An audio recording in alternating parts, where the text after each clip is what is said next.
E aí, pastor, como é que tá as coisas aí? 2023 acabou, 2024, quais são os projetos, como é que foi a passagem, como é que tá a caminhada com Cristo na fé, como é que tá aí? 2023, né, teve suas batalhas, as suas guerras, seus momentos de tribulações, mas até aqui o Senhor tem nos sustentado, tem nos guiado. Entramos 2024 crendo, né, nas promessas do Senhor, em sua palavra. E a palavra de sempre que queima em nosso coração é essa, né? É continuar conhecendo a Cristo, torná-lo conhecido, trabalhar a favor dos santos, a favor da igreja, glorificar o Senhor. Como Paulo diz, né? Tudo que façais, façais para a glória de Deus.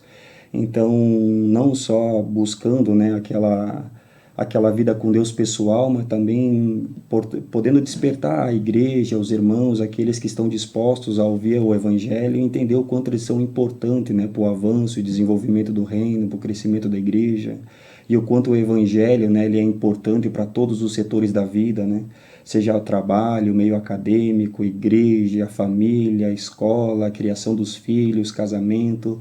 E tudo isso nós encontramos no Evangelho, né? Então, nesse ano de 2024, é seguir esse caminho, essa Esse linha. caminho. Ainda tem muito isso, né, pastor? A separação do natural, digamos assim, do espiritual. As pessoas, tem muita gente sem entender ainda que o espiritual faz parte do contexto, nós somos um só, né? E isso é uma incisão que foi feita entre o secular e o sagrado, né? Isso, secular é a palavra É, correta. o secular e o sagrado. Então, quando você lê, por exemplo, as cartas e o Novo Testamento, nós percebemos que Paulo, ele enfatizava o contrário do que muitos pastores e líderes hoje ensinam. O que Paulo ensina é que nós devemos fazer tudo e tudo que fazer, fazer para a glória de Deus. E isso se diz respeito ao cuidado com a família, se diz respeito ao trabalho, ao meio acadêmico. É possível, por exemplo, alguém ser um advogado e ser um advogado para a glória de Deus, alguém ser um médico e ser um médico para a glória de Deus, alguém ser um professor e ser um professor para a glória de Deus. Porque antigamente, não sei se o senhor se recorda, né? Tinha alguns líderes que ensinavam a igreja que um membro querer ser um advogado, querer ser Era um professor, pecado. era pecado. Ia para o inferno. Era coisa do mundo, era coisa da carne. Então as pessoas entendiam que o reino de Deus era só, Fechado era dentro da fechado igreja. dentro da igreja, dentro das quatro paredes. Eles entendiam que isso era ser igreja. Só que quando nós nos aprofundamos na palavra de Deus, entendemos a sã doutrina, nós percebemos que Deus nos chamou para ser luz do mundo e não luz da Sim. igreja.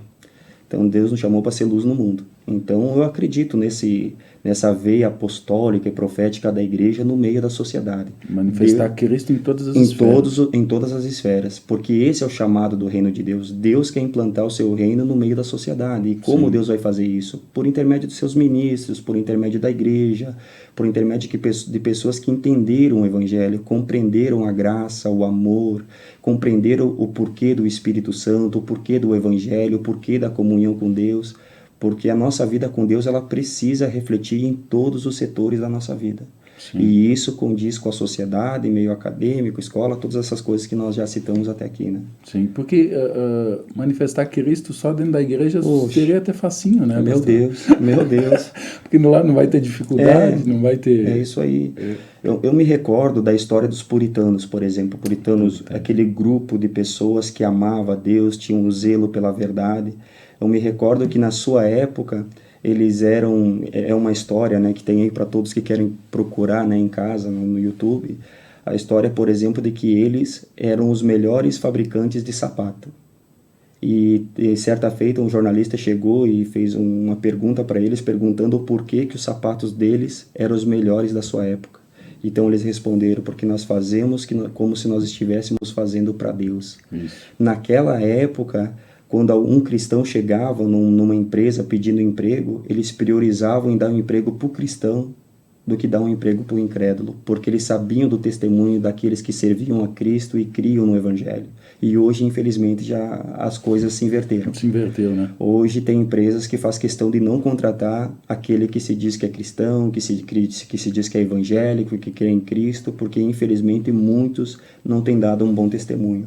E aí, através desses escândalos que têm acontecido, o cristianismo e o cristão vai perdendo, não é a essência, a palavra correta, a credibilidade. A credibilidade, pastor. Mas sabe, pastor, que eu percebo também que grande falha melhor dizendo, o motivo de tal coisa acontecer parte muitas vezes da liderança da igreja ou daqueles que se utilizam do púlpito. Sim. Porque, na verdade, uma grande parte da igreja ainda não ouviu sobre essa doutrina, sobre a instrução, sobre o evangelho como ele é. Porque quando nós olhamos para a palavra de Deus tem ensinos para todas as áreas da vida.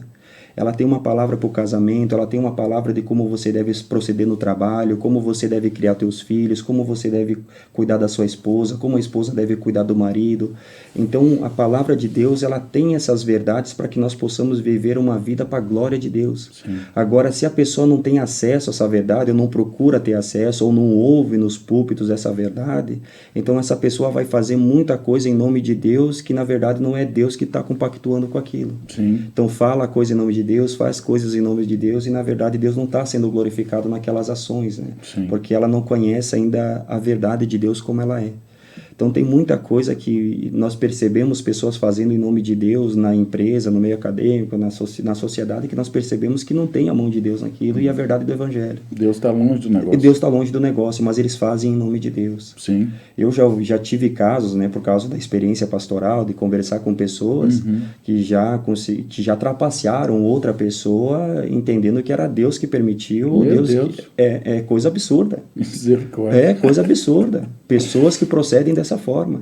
Entendendo que, não, mas foi Deus que me trouxe paz ao coração, foi Deus que me direcionou. O meu pastor, eu pedi um conselho para ele disse para mim, pode ir lá e fazer. Tá tudo certo. Tá eu vou lograr o meu irmão, mas e tá tudo certo, não tem problema nenhum. Meu Deus. Então, infelizmente, tem muita coisa sendo falada nos púlpitos em nome de Deus que Deus não está longe, não está compactuando com aquilo. Então, Sim. por isso que eu sempre enfatizo, pastor, que nós, como líderes e pastores da igreja, nós precisamos enfatizar e ensinar essa doutrina. Pregar a verdade. Custe o que custar, doa o que doer. Nós não fomos chamados para massagear o ego das pessoas. Isso. Nós fomos chamados para viver a verdade. E eu preciso conhecer a verdade. Jesus que falou, e conhecereis a verdade, e a verdade vos libertará. É Jesus que tira o jugo pesado e coloca tira o fardo pesado e coloca o fardo mais leve. É Jesus que diz que por intermédio dele nós aprenderíamos a ser mansos e humildes de coração. Foi Jesus que disse que por intermédio da palavra dele nós seríamos santificados. Só que para que a pessoa possa receber essa santificação, essa pureza, ela precisa ouvir o Evangelho, acolher o Evangelho e praticar o Evangelho.